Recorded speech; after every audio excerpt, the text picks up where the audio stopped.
আসসালামু আলাইকুম বন্ধুরা, কেমন আছেন সবাই? আশা করি ভালো আছেন। তো আজকে আপনাদের জন্য নিয়ে এসেছি জলপাইয়ের আচার। তো সবার প্রথমে আমি এখানে জলপাই সিদ্ধ করে নিয়েছি 1 কেজি পরিমাণ। আর এদিকে নিয়েছি 3টি মাঝারি সাইজের রসুন, আস্ত রসুন, আর সর্ষে বাটা 1 চা চামচ, আর পাকা পাকা দিকে কয়েকটা লঙ্কা নিয়েছি। তো জলপাইগুলো যেহেতু সিদ্ধ করে হয়ে গিয়েছে, এগুলো সরিয়ে এখানে আমি একটা বাটি বসিয়ে দিলাম। এখানে কিছু গুঁড়ো মশলা নিচ্ছি। সবার প্রথমে আমি লবণ দিয়ে দিলাম। লবণটা পরিমাণ মতো দিবেন, আপনাদের স্বাদ মতো দিবেন।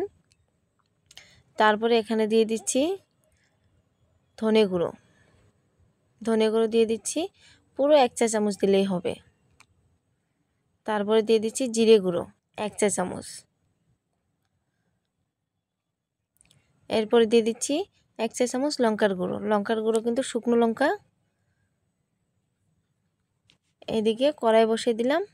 আর অনুপম তেল আমি 200 গ্রাম একটা প্যাকেট নিয়েছি। মেপে দিতে হবে বলে আমি প্যাকেটটাই নিয়ে এসেছি। তো আপনাদের যদি মাপার কিছু থাকে তো 200 গ্রাম মেপে দিয়ে দিবেন, আর যদি না থাকে তাহলে এরকম প্যাকেট নিতে পারেন। তো আমি পুরোটাই দিয়ে দিলাম। তেলটা গরম হয়ে গিয়েছে, এখানে আমি আস্ত রসুনগুলো দিয়ে দিচ্ছি।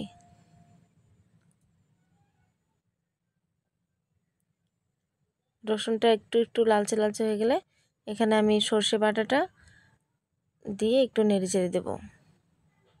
দেখুন লালচে লালচে হয়ে গিয়েছে। তো লঙ্কাটাও দিয়ে দিলাম। এগুলো একটু লালচে করে ভেজে নেব।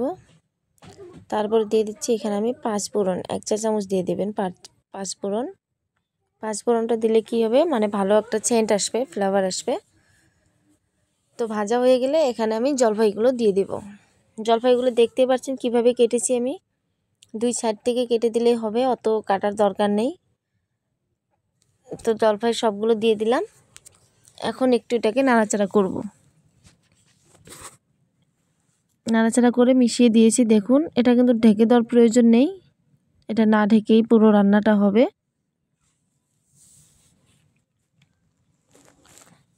এইভাবে না হালকা হাতে নাড়াচাড়া করতে হবে, নাহলে আচার যেহেতু লেগে গেলে কিন্তু অসুবিধা হয়ে যাবে।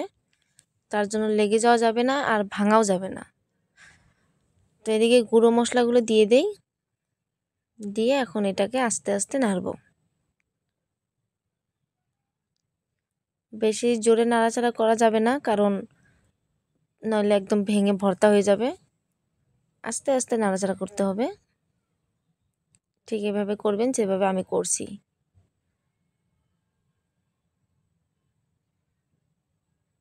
দেখুন অনেকটা কিন্তু ঘনিয়ে এসেছে। এখানে এখন চিনি দিয়ে দেব। এই বাটিটা কিন্তু 250 গ্রামের বাটি, আমি এখানে 200 গ্রাম চিনি নিয়েছি, ফুল বাটি নিইনি। 1 কেজি জলপাইয়ে 200 গ্রাম চিনি, 200 গ্রাম সর্ষের তেল নিয়েছি। আর বাকির মশলাটা তো দেখিয়ে দিলাম কিভাবে পরিমাণ মতো দিয়েছি। তো চিনিটা দেওয়ার পরে একটু নাড়াচাড়া করে এখানে কিন্তু পানি অ্যাড করতে হবে। অনেকেও কিন্তু বলে যে আচারে পানি অ্যাড করা যায় না, অনেক দিন সংরক্ষণ করা যায় না, নষ্ট হয়ে যায়।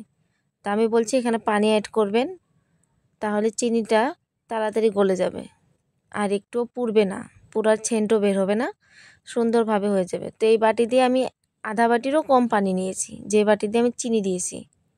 আধা বাটিরও কম পানি দিবেন।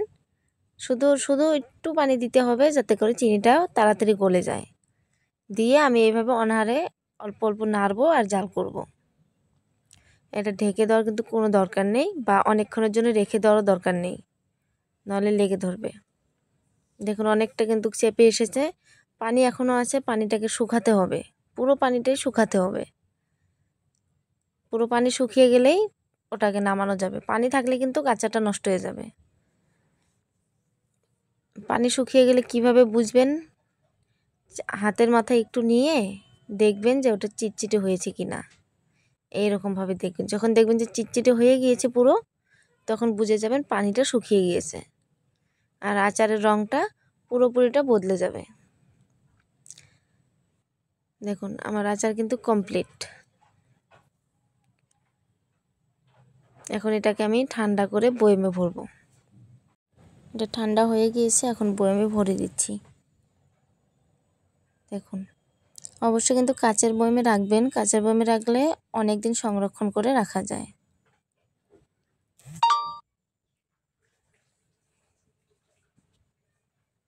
বয়মে ভরে ফেললাম। যাই হোক বন্ধুরা, আসসালামু আলাইকুম। ভালো থাকবেন, সুস্থ থাকবেন। আমার ভিডিওটা আপনাদের কাছে কেমন লাগলো অবশ্যই কমেন্ট বক্সে জানাবেন। লাইক করে শেয়ার করে আমার পাশে থাকবেন। তো আজকের জন্য বিদায় নিচ্ছি। আসসালামু আলাইকুম।